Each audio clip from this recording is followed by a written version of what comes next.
صفحے کے آخر سے لائن نمبر 6،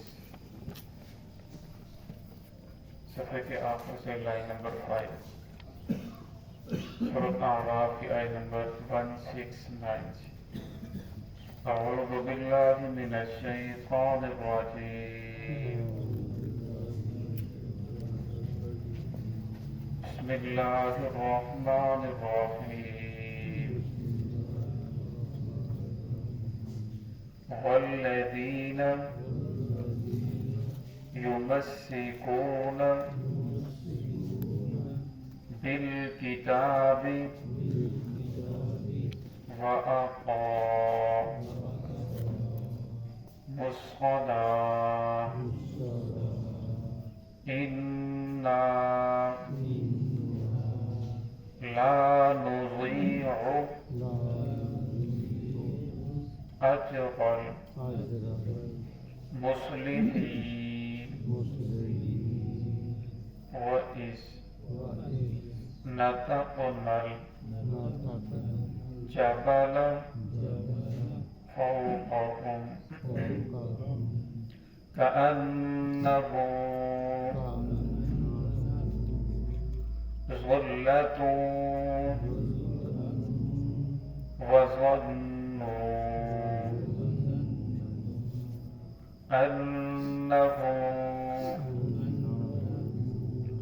واقع بهم خذوا ما آتيناكم بقوة واذكروا ما فيه لعلكم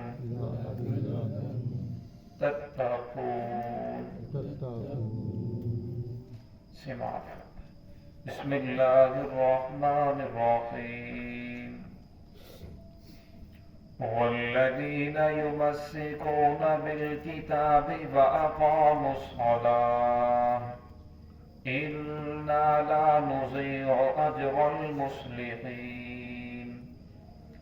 وإذ نتقنا الجبل فوقهم كأنه ظلة وظنوا أنه واقع بهم خذوا ما آتيناكم بقوة واذكروا ما فيه لعلكم تتقون۔ والذین یمسکون بالکتاب، وہ لوگ جو مضبوطی کے ساتھ کتاب کو تھامے ہوئے ہیں، پکڑے ہوئے ہیں، وأقاموا الصلاة، اور نماز قائم کرنے والے ہیں، انا لا نضيع اجر المصلحین، بے شک اللہ رب العزت ایسے نیکوں کے اجر کو ضائع نہیں کرتے۔ وَإِذْ نَتَقْنَا الْجَبَلَ فَوْقَهُمْ، اور جب ہم نے پہاڑ کو اکھاڑا، فوقہم، اور ان کے سروں کے اوپر بلند کر دیا،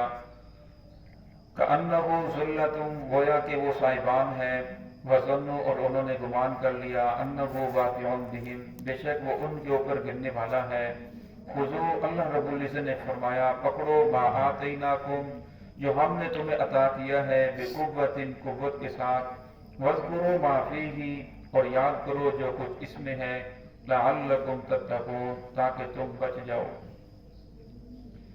اس آیت کے اندر اللہ رب العزت نے ان لوگوں کا تذکرہ فرمایا جو کتاب کو مضبوطی کے ساتھ تھامنے والے ہیں، کتاب کے ساتھ چمٹے ہوئے ہیں، کتاب کو، اللہ رب العزت کی کتاب کو پڑھنے والے اور سمجھنے والے ہیں۔ فرمایا اللہ رب العزت نے پھر ان کی پہلی شرط یہ بیان فرمائی، وَأَقَامُوا الصَّلَاةَ،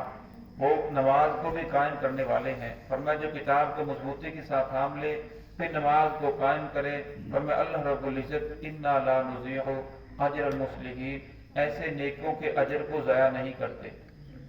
آگے والی آیت کے اندر جو شان نزول یہ ہے، جس وقت موسیٰ علیہ السلام طور سے تورات لے کر آئے اور آ کر ان کے سامنے موسیٰ علیہ السلام نے سب کو ایک جگہ جمع فرمایا اور جمع فرما کر ان کو تورات پڑھ کر سنانا شروع کی۔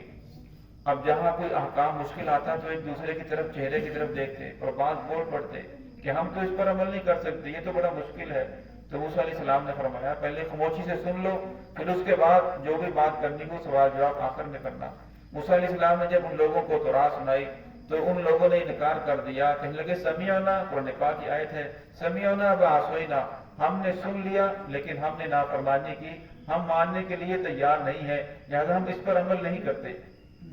تو اللہ رب العزت نے اس آیت کے اندر فرمایا وَإِذْ نَتَقْنَا الْجَبَلَ، جب ان لوگوں نے پڑھا تو سنا تو صحیح لیکن ماننے سے انکار کر دیا، اللہ رب العزت نے طور پہاڑ کو اٹھایا اور اٹھا کر ان کے سروں کے اوپر لا کر کھڑا کر دیا، فرمایا خذوہ، اللہ رب العزت آگے فرمایا گویا کہ وہ انہو واقع بہم، انہوں نے سمجھا کہ اب یہ پہاڑ ہمارے اوپر گر پڑے گا،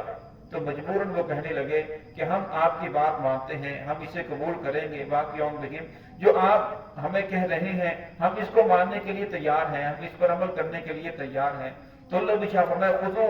اس کو پکڑ لو مضبوطی کے ساتھ، بقوۃ واذکروا ما فیہ لعلکم تتقون، فرمایا اسے یاد کرو تاکہ تم عذاب سے بچ جاؤ اور اللہ رب العزت کی رحمت کے اندر داخل ہو جاؤ۔ یہاں ایک سوال پیدا ہوتا ہے،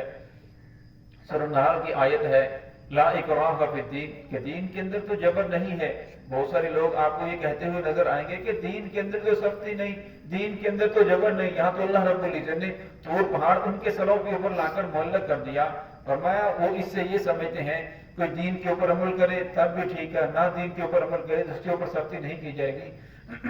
حالانکہ اس آیت کا ہرگز یہ مطلب نہیں ہے۔ اس آیت کا مفہوم اور مطلب یہ ہے کہ کوئی عیسائی ہے، یہودی ہے، کافر ہے، ہندو ہے، بدھ مت ہے، سکھ ہے، اسے اسلام کے اندر داخل کرنے کے لیے زبردستی نہیں کی جائے گی، اس کے سینے کے اوپر بندوق رکھ دی جائے، اسے کہا جائے کہ اسلام کے اندر داخل ہو جا، اگر داخل نہیں ہوگا تو یہ قتل کر دیا جائے گا۔ فرمایا یہ ہرگز جائز نہیں ہے، کیونکہ اللہ رب العزت نے بندوں کو اختیار دیا ہے، جس کا جی چاہے اسلام قبول کرے، جس کا جی چاہے اسلام لے کر آئے، جس کا جی چاہے کفر اختیار کرے۔ دین کے اندر جبر نہیں کہ کسی انسان کو زبردستی آپ اسلام کے اندر داخل کریں، لیکن جس انسان نے کلمہ پڑھ لیا، نبی کا کلمہ پڑھا، اللہ رب العزت کی اطاعت کے اندر آ گیا، پھر فرمایا اس کے بعد وہ انکار کر دے، اس کے لیے شریعت نے 3 دن مقرر کیے ہیں، 3 دنوں کے اندر اس کے شکوک و شبہات کو دور کیا جائے گا۔ اگر 3 دنوں کے اندر پھر بھی وہ اسلام کے اوپر نہیں آ رہا تو پھر شریعت کا حکم یہ ہے کہ اس انسان کو قتل کر دیا جائے گا، کیونکہ وہ مرتد ہو چکا ہے۔ اب یہ یہودی یہ تھے موسیٰ علیہ السلام کی قوم کے جو ماننے والے، تو انہوں نے موسیٰ علیہ السلام کا کلمہ بھی پڑھ لیا تھا، موسیٰ علیہ السلام کے اوپر ایمان لے کر بھی آئے تھے اور کتاب کا بھی مطالبہ کیا۔ جب کتاب آ گئی پھر کہنے لگے سمیعنا، ہم نے سن لیا ہے، وعصینا، لیکن ہم اس کے اوپر عمل نہیں کریں گے۔ تو پھر اللہ رب العزت نے طور پہاڑ کو ان کے سروں کے اوپر معلق کیا کہ مانتے ہو یا پھر تمہارے اوپر طور پہاڑ کو گرا دوں؟ تو کہنے لگے ہم مانتے ہیں، لہذا طور پہاڑ کو پھر اللہ رب العزت نے اس سے سائڈ سے ہٹا دیا۔ تو فرمایا اس آیت سے یہ بات ثابت ہوتی ہے کہ جو حاکم وقت ہے وہ اس بات کا مکلف ہے کہ جن لوگوں نے اسلام قبول کر لیا اگر وہ اسلام کے اوپر عمل نہیں کر رہے تو اس کو اسلام کے اوپر عمل کرانا، انہیں مجبور کرنا اور نہ ماننے کے بعد انہیں سزا دینا، یہ حاکم وقت کی ذمہ داری ہے۔ اب نماز کو لے لیجئے،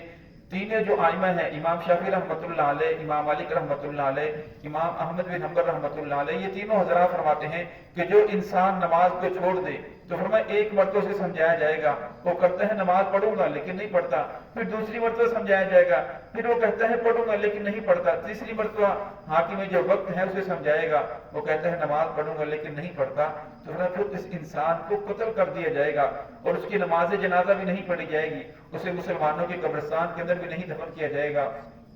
لیکن امام ابو حنیفہ رحمۃ اللہ علیہ وہ فرماتے ہیں کہ نہیں، اسے قتل نہیں کیا جائے گا کیونکہ وہ نماز پڑھتا نہیں، نماز کا انکار تو نہیں کیا، وہ یہ تو نہیں کہتا کہ نماز ہے ہی نہیں، لہذا وہ گناہ گار ہے، اسے جیل کے اندر قید کر دیا جائے گا۔ ہو سکتا ہے وہ توبہ کر لے، جب تک وہ توبہ نہ کرے اس وقت تک اسے جیل کے اندر رکھا جائے گا، اگر وہ توبہ کر لے تو اسے جیل سے رہا کر دیا جائے گا، اگر وہ توبہ نہیں کرتا اور وہ جیل کے اندر ہی مر جاتا ہے تو امام ابو حنیفہ رحمۃ اللہ علیہ فرماتے ہیں تو پھر اس کی بھی نماز جنازہ نہیں پڑھی جائے گی، مسلمانوں کے قبرستان کے اندر دفن نہیں کیا جائے گا تاکہ اسے عبرت حاصل ہو۔ تو یہاں فرمایا کہ اس سے یہ بات ثابت ہوتی ہے کہ جس نے کلمہ پڑھ لیا، اسلام کے اندر داخل ہو گیا، محمد الرسول اللہ صلی اللہ علیہ وسلم کو آخری نبی مان لیا، فرمایا اس کے ذمہ یہ ضروری ہے، جس طرح اللہ نے شاہ فرمایا کہ جو لوگ کتاب کو تھامے ہوئے ہیں، اب قیامت تک جو کتاب ہے وہ قرآن پاک ہے، جو لوگ کتاب کو تھامے رکھیں گے، نماز قائم کریں گے، فرمایا وہی لوگ کامیاب ہیں۔ اور فرمایا اگر وہ احکامات کے اوپر عمل نہیں کر رہے، فرمایا پھر جو حاکم وقت ہے اس کی ذمہ داری ہے کہ لوگوں کو اسلام کی طرف لے کر آنا، دینی احکامات کے اوپر عمل کرنا۔ دعا ہے کہ اللہ رب العزت ہم سب کو اپنی نمازوں کی حفاظت کرنے کی توفیق عطا فرمائے۔ بسم اللہ الرحمن الرحیم۔